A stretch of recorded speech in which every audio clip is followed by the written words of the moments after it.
Hey now, Brawlers, it's time for another Board Game Brawl review with Nick Minahan, sponsored by BoardGameBliss.com. Hey folks, today we're going to take a look at The Terrifying Girl Disorder from the designer and publisher Manifest Destiny. The designer is actually named Kuro.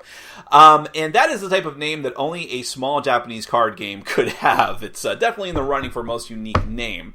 And thematically, it's this whole thing of like there are, in the world of the Terrifying Girl Disorder, there are girls who manifest special powers. They're like espers, and the world is considers them dangerous, and they need to be isolated in their own special school where they're watched over. And then there's like some event that happens where they all lose their memory and they have to figure out what their memory is.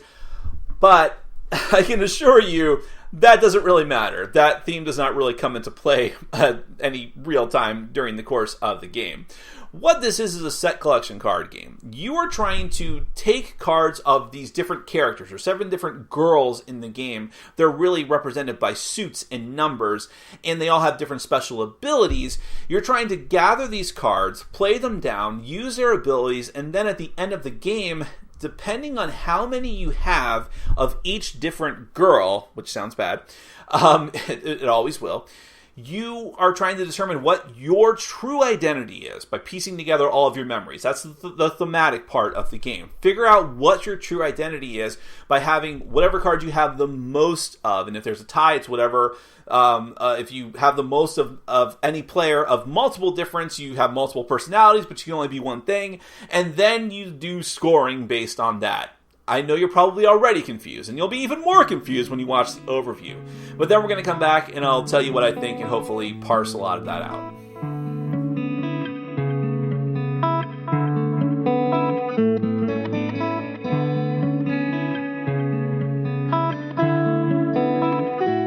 Okay, I'm going to give you a brief overview of The Terrifying Girl Disorder. This is a competitive game for 3 or 4 players exactly. The goal of the game is to have the most points at the end of 5 rounds of play. And here's where I have to stop and explain the very lengthy scoring procedure at the end of the game. Otherwise, kinda nothing else I'm going to explain is going to make any kind of sense. So let me give you at least a quick rundown of that. So all of the cards in the game represent the different characters in the game. There's 7 different suits, we'll call them, each one with a different anime girl on them, with a different name and a different special ability and a different number from 1 through 7. What you're trying to do thematically throughout the game is piece together what your identity is. Now, in gameplay terms, what that means is that you want to have the majority in as many of the suits as you possibly can. And at the end of the game, for all the cards that you've collected in your recollection area, you're going to flip those face up and then look at how many you have of each suit. Whoever has the majority in the characters is going to be that character. And it's possible for more than one person to be the same character. Cards in your hand are going to break the tie in that. Are you confused yet? I know you're confused. Just bear with me here. So you're trying to be these different character cards by having the majority, but you can only be one person, obviously, which means that after everyone compares all of their card suits together to see who has the majorities in each, if you end up with a majority in more than one, you have to choose whichever one that you have the most cards for. That is your identity, and that is going to have an impact on the final scoring. Now, the things that count for scoring at the end of the game, once you figure out all that true identity stuff, for every card you have of that identity, whatever identity you ended up as, it's still in your hand, you're going to gain a point. Every character has a special condition for how they score points. So, for instance, it might be this character says that for every card of her type that is in another player's scoring area, you gain a bonus victory points, things like that. You also, depending on how many of a character you have in your own recollection area, each player is going to have, or each type of character is going to have a certain amount of points that you get for how many of them you actually possess in your recollection area. That will earn you points as well. Whew. Okay, it was important to talk about how the scoring actually works in this game because that's the most confusing part of the game. But the gameplay itself is rather simple. So first off, for the setup, every player is going to get a wedge card. So it's just got a different color on it, although the other side is the same. Just put some nonsense Latin script on it, and you're going to put that down in front of you. to signify what color you are, and you'll be using that during the course of the game. You're going to shuffle up the deck of cards, all the different suits together. Depending on whether you're playing with 3 or 4 players, you might take some cards out. And then you're going to deal 4 cards out to each player, and then from the rest of the deck, you're going to deal 12 cards in a circle like so. Well, I'm sorry, 12 cards for a 4-player game. That's 3 cards per player. If you were playing in a 3-player game, you would play with 9 cards instead. Now, before we go any further, let me show you the cards in the game. These are the different suits, the different character girls. Let me try to focus as best as I can. There you go. From 1 to 7. So first you have Shigaya here. Her ability, Luxuria, says that you, if you use her for her ability, it says choose a card from any recollection area and move to any other. Nagara says that you draw 2 cards at random from any other player's hand and add to yours, then give 2 of your cards to that player. Sutsuji says you may play 1 extra card of another suit. It may be 1 in your recollection area. Enju says that you may add any card from your recollection area to any player's hand. Nadesco is discard a card from hand and apply its effect, so you get rid of another card and use whatever its ability is. Hebichigo, these names, I'm struggling here. Pick a suit from each recollection area, discard 1 card of that suit. And then Nemu is, during recollection, next turn you may play your hand cards face down, and if you do, the effects are not applied. So those are the types of cards you're going to expect to see throughout the course of the game, and kind of what all those abilities are really going to mean is going to become more evident as we go through the overview.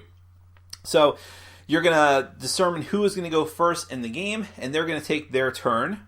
Now, the first thing you do is place your wedge. You're going to place, which sounds weird, it's not a euphemism, you're going to place your wedge on one of the cards out in the circle. And that signifies that you're going to be gaining that card at the end of the round during one of the phases called the regaining memory phase. Remember, the theme of the game is you're trying to get your memories back, blah, blah, blah. But it's actually a little bit different than that. So what's going to happen is each player is going to be putting their wedges down, and you can't place a wedge on top of someone else's, nor can you do it on a neighboring card. But for instance, this player could put their wedge here, this player could put their wedge here, and maybe he'll go ahead and do it here.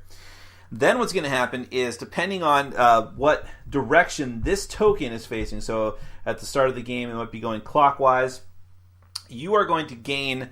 Every player is going to gain the card that they put their wedge on top of, plus every card in the direction that the token is facing until you hit another wedge. So in this case, if I'm the blue player, I'm going to gain this card, and I'm going to take all of these cards because that's going to be leading up to the next player's wedge. And then when a new round starts, you're going to refill everything up again. All the players are going to take back their wedge cards. You have a hand limit of 8 cards in the game. So that's the significance of the wedges, but let's go back to what's actually happening in gameplay terms. So I place my wedge, and after you get done doing that, then you have recollection. That's where you're going to look at the cards in your hand, and you get to play as many cards as, that you want of the same type. So for instance, in my hand here, I have 2 of the Enju cards. I can go ahead and place both of those down. And I get to use her special ability, although you only get to do that special ability once, no matter how many cards you play down of that type. And here's the catch. Once you have a type of card, a suit of card, in your play area, your recollection area, you can never play more cards of that type, barring any kind of special ability. You may be able to use special abilities to add more there, or to kick the cards back to your hand or to someone else's hands. But once they're in your recollection area, you cannot willingly play more into it. It's stuck there, so you can't add on to it normally. And that way, the game kind of encourages you to gain get as many cards of the same type as you can before you decide to play them down during the recollection part. Then you're going to move on to the regaining memories, which I've already explained is taking the card on your wedge and everything in order depending on the token. That token will flip at the end of the round. You're going to restock all of the cards in the circle at the end of the round, and then play is going to continue with the next player. And actually, the next player is going to be determined by whoever played the most cards during the recollection phase. Actually played cards, not including bonus cards, the special abilities will let you play. If that happens, you have to turn the card sideways to indicate it was not normally played. So, with that in mind, you're going to do this 5 rounds. That's going to run through the entire deck of cards, and then you're going to do your end game scoring. And that should make a little more sense now that I've explained the rest of the game. Right?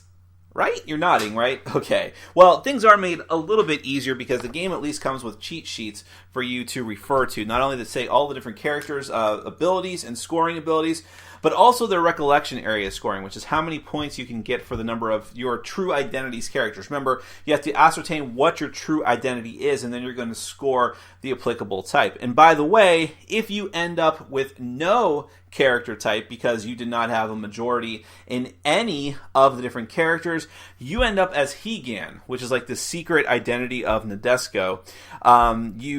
If that happens, you get 3 victory points for every card of a suit not in any other player's true identity. Okay, so just keep that in mind. Now, otherwise, what you're going to look for first is the number of cards of each type that you have in your play area will determine how many points you have for your true identity character. So, for instance, Suji says that if you only have 1 card in your recollection area for her, you get 18 points. But remember, you have to get the majority of her in order to have her count as your identity. So that is no mean feat. But if you look at some of the other characters, the curve is a little bit different. So, for instance, Shigaya is the most straightforward. The more you have, the more points you get. Nigeria is weird because if you have them a lot or very few, you're going to get a lot of points. In the middle kind of sucks for her. Enju is the opposite. You want to be in the middle. You want to have 3 cards of her type in your recollection area if that's your true identity, and so on. And then you're going to look at their other special ability for scoring, which, for instance, for Enju says that you steal 3 victory points from all players who have Enju Mishohagi in their hands. So you want to try to trick your opponents into having her in their hand, but you still have the majority. Sutsuji here says you gain 1 victory point for each non-3 suit in your recollection area. So it encourages you to diversify a bit. And Nadesco says you gain 2 victory points for each card in your hand of a suit that is no other player has in their hand. It's poor translation coming at me. And then recall as well that if you have more of your true identity's cards in your hands, you'll gain a bonus point for each of those as well. Does that make sense? I hope that made sense. That is the Terrifying Girl disorder. I'll break it down for you a little bit more in my final thoughts. Okay, well, the thing about the Terrifying Girl disorder is the first time you play it, you're going to make some mistakes. Inevitably. I mean, the English translation of the rules that you have to download online isn't that great. Not that the translation is that bad, but just that it's not a great rule book altogether. And there's not a lot of examples of what really you're trying to be doing, and you really have to go through that scoring multiple times to figure out, and even after you figure out what you're supposed to be doing, it's a whole other story about whether or not you're going to be really good at it. The first couple of times I played, I actually won, but I felt like, I won somehow. But by the time I got to the third game, it was like, okay, here's what I should be doing, here's what I should be working towards. I don't want to oversell the complexity of this game, because realistically, once you get through that, the foibles of the scoring, it's a relatively simple game. It's just trying to collect cards, and the way that you collect cards is pretty neat and interesting, how you have the wheel of cards, and you're using the wedges, and which is like a fragment of memory, whatever. And you're trying to take that many cards, and there's a lot of interesting interplay there as to like figuring out what your opponents want. So I put my wedge here, right? My opponent can say, well, what's he going for? Does he want the cards on his counterclockwise side or his clockwise side? And you have to look at what direction you're going in now. So what you would do is look at the token and see that you're going in the counterclockwise side. And your opponent can be like, well, how many cards is he realistically trying to get from this? And what is he going for? Why did he do this? And how can I sort of mess this person over as much as possible? And that interplay is very interesting there. And then when you finally do get all the cards and see, you have to try to make the best of what you get. There is some randomness in the game as far as like what cards you get in your opening hand and what you collect during the course of the game, and trying to make the most of it. Trying to, knowing that you can only place down a type of card one time, you can't add on to it later without the use of special abilities. So at that point, it's like, do I really want to play these cards now? I really want to use this ability, but maybe I want to try and go for this collection and have as many of the 7 cards as I possibly can. In which case I want to stock them up. But how many more can I reasonably take? There's an amount of card counting that is going to come into play during the course of the game. and you're constantly looking at what every player is building up in their recollection area. Am I competing with this person? Are they really going for that? Do I have to be worried? Do I have to play cards to try to swipe cards from them? Or there's all kinds of other meta things with the end game scoring, like the Enju card wants to try and get a couple of cards into other players' hands in order to get more points. Then there's a whole other layer of whoever your chosen identity is, hopefully, you want to make sure there's a certain amount of that card in your recollection area because they score a differing amount of points. By having more cards, you might actually be hurting yourself. Other players may look at the amount of cards you have in your recollection area and be like, oh, for that character, if I give you one more card, if I force you to take one more card, you're going to lose points. So there's a lot of layers to this onion. There really is. And I found it pretty fascinating. It was rough around the edges the first couple of plays, but by the third play, I'm like, okay, I see what this game is trying to do. And I found it very, very interesting. It's like set collection taken to its like most extreme, where you just have layer upon layer of scoring and figuring out what you're trying to do. And also, by the way, there's an interesting element to, it's not just like, hey, try to get as many as you can as this character, and that'll be my true identity character. It is, but by diversifying and potentially beating out the other players on multiple characters, you're denying them from claiming that character as their own true identity, which could really, really hurt them. That's another element of this game, another layer that you want to focus on. So, it is rough, though. It's tough to get through the rules. The scoring is very obtuse, which, by the way, is a hallmark of a lot of these Japanese card games. No lie there. And the theme, well, let's go back to that theme. As cool as the idea of it is, and I love anime artwork with, anime girls and things like that. It's not there. It doesn't feel attached to the game really at all. It could have been anything. It literally could have been anything. It could have just been numbers on cards, even if I do appreciate that artwork. So you have to go into it with that in mind. It feels like an awesome theme I would have loved to apply to an actual big board game that could hold that theme, that could make the most of it. So that's kind of sad. But if you can get over that, I find this to be a fascinating game. I typically love hands management and set collection games that this falls squarely into, and this is such an intriguing one from a designer that I really enjoy, Kuro, and his work in Manifest Destiny. So this game, obviously it's a small Japanese card game that may or may not ever come over here, although I think that it will because it is interesting enough and easy enough once you get over that scoring. So I would expect this to become available eventually, maybe rethemed into something completely different. But that is the Terrifying Girl Disorder from Kuro and Manifest Destiny. I hesitantly highly recommend it. Thanks for watching. Follow us on Facebook, Twitter, and Patreon. And make sure to check out our sponsor, Board Game Bliss, where you can find an amazing selection of games from around the world. BoardGameBliss.com. Thanks for your support.